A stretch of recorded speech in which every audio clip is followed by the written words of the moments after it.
He recently addressed the UN Security Council about his brother's situation. I spoke to him shortly before this news of a possible temporary truce and hostage transfer broke. Eviatar went to the Nova Festival on October the 7th. It's a peace festival, a dancing celebration. He went there with his friends. He was 22 back then. He was just in a period of his life that he was saving money for his future travels. Eviatar really dreams of traveling the world. And he went there with his friends. The terrorist attack started around 6:30 a.m. They ran. His friends were killed. And he, with his best friend, Guy Gilboa Dalal, they were kidnapped from there, thrown into the pickup trucks of the terrorists all the way to Gaza. And he was broadcasted. He and Guy, they were broadcasted on Telegram by Hamas for us to see. And for a very, very long period of time, we had nothing. That last February, a year and 4 months after he was kidnapped, we saw how they took Eviatar and Guy from the tunnel, only so they will watch other hostages being released and then sent back into the tunnel. And we were sure it's the peak of human cruelty.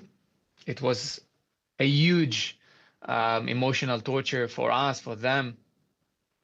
But then 2 weeks ago, on August 1st, Hamas released another video showing Eviatar as a human skeleton, barely able to speak, barely able to move.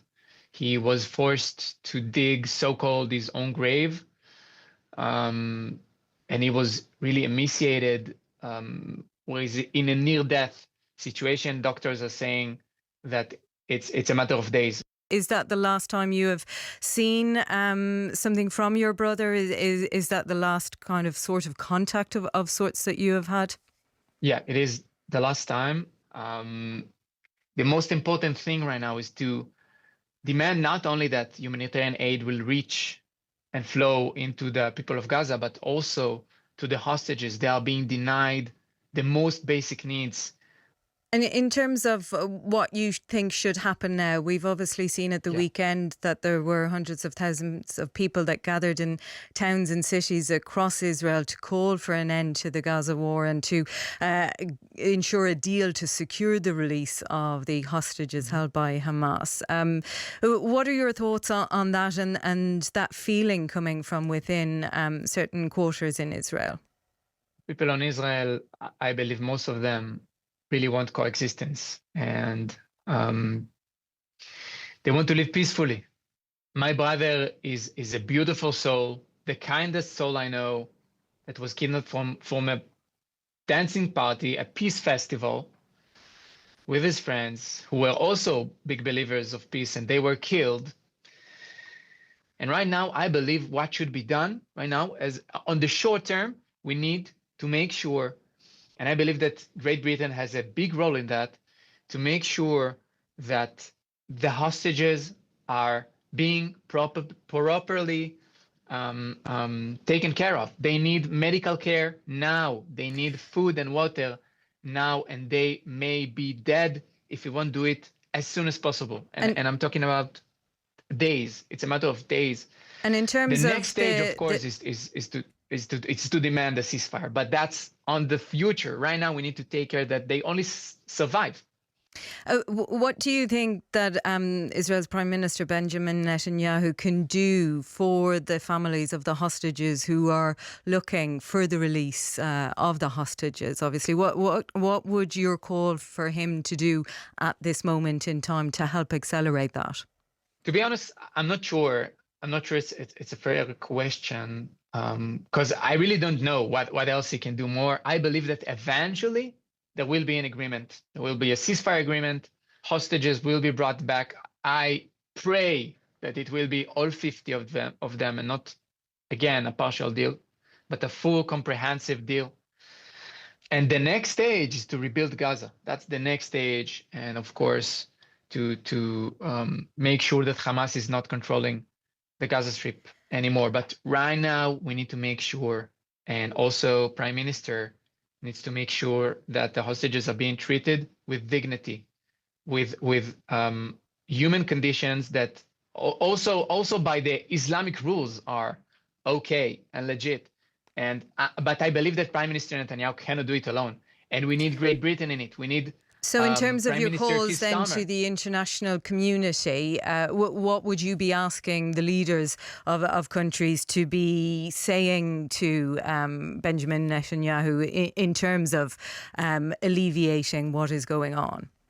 I believe Hamas is very sensitive to its own image and is very sensitive to Israel image in international media.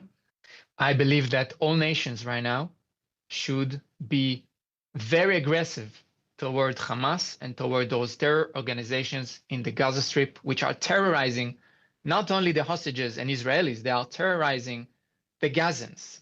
So we have to make sure that all leverages are being put on them and on their supporters, Turkey, Qatar, Egypt.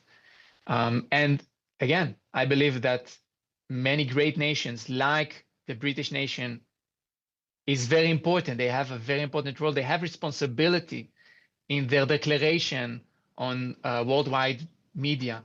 For example, right now is maybe not the time to declare a Palestinian state. Putting my political views aside, it's not the right time because Hamas sees it as a win. The next stage again will be, I don't know, political solutions. Right now, we need to make sure that humanitarian aid goes to the people of Gaza, coming to the hostages as well, and at the end, hopefully, very very soon, the hostages are coming back home, and we can rebuild Gaza. And then finally, in terms of those protests that were held at the weekend, which involved the families of the hostages, were you in support of that? I'm kind of neutral regarding that.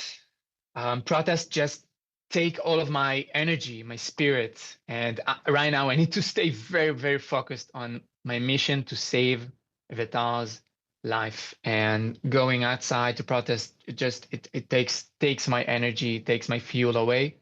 And it needs to be very, very focused. For example, I haven't watched the video that Hamas released of my brother because I couldn't. I only saw frames of it.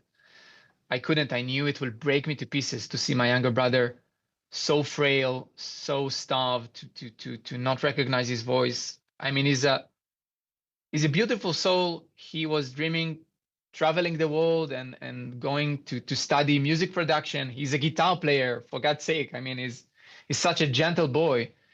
He and also Guy, his friend, they are such gentle souls. I understand why people went out to the streets to protest, but it's not for me. It's not the right solution for me. Ilay David speaking out about his brother Ilay David, who was taken hostage during the attack on the Nova Music Festival in Israel.